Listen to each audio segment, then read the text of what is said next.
Traveling by plane is pretty miserable unless you're willing to shell out a ton of money to fly business or first class. But imagine having to sit in seats that aren't facing the back of another chair. They're facing something else. Here's what I mean.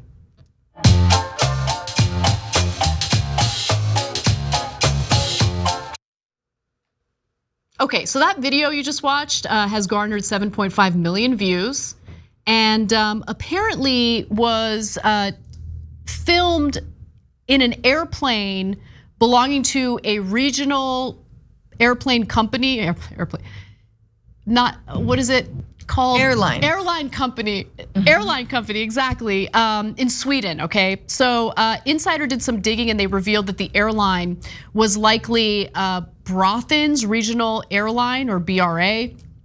And Insider asked them to comment about the video and the seat configuration, but they have not responded to requests for comment. My point is, Francesca, would you prefer to have a little more leg room if it means that you have to sit facing other passengers? Or would you rather be crushed and get no leg room, but you don't have to face another human being?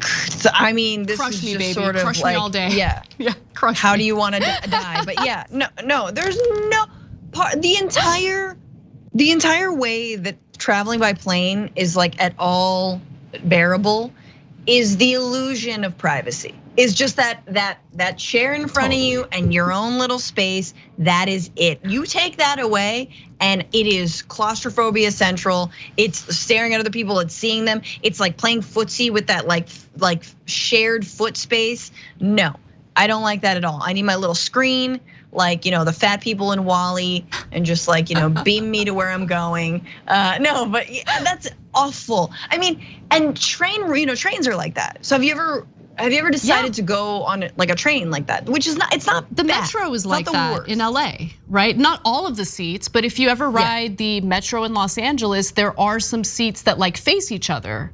And when I'm in a situation in which there is no other seating option but to sit in front of someone where we're like facing each other, I just stand. Like I'll stand. I don't care. I'll do anything to avoid it.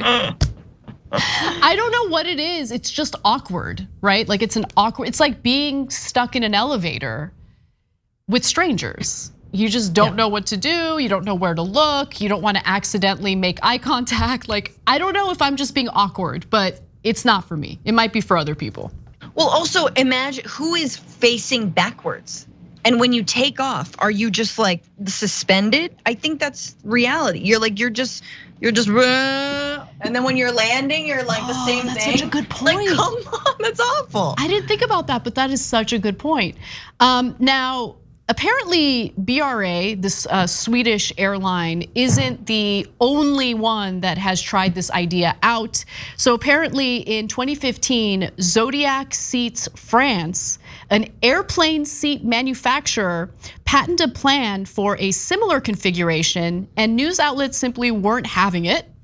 Thank God, for once the news gets something right.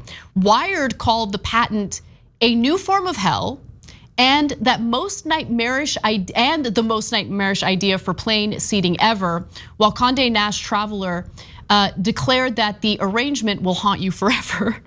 Okay, it's like a little bit hyperbolic, but I agree, I will allow it. And here's a bizarre picture from Southwest, because they apparently had this kind of seating back in the day as well. In fact, they had seating like this for 30 years, but they luckily phased it out. I didn't even know that Southwest had this situation. So starting in 1997, Southwest planes were gradually phased out of this design, and the last one was retired in 2005. So that's good news for Southwest and for the American people who rely on Southwest for getting around across the country, while also being a little bit miserable. Let's keep it real. It's not like Southwest is super comfortable. None of these airlines have a comfortable seating situation for those who fly economy. And I wish there were some more regulations in place to protect the consumer.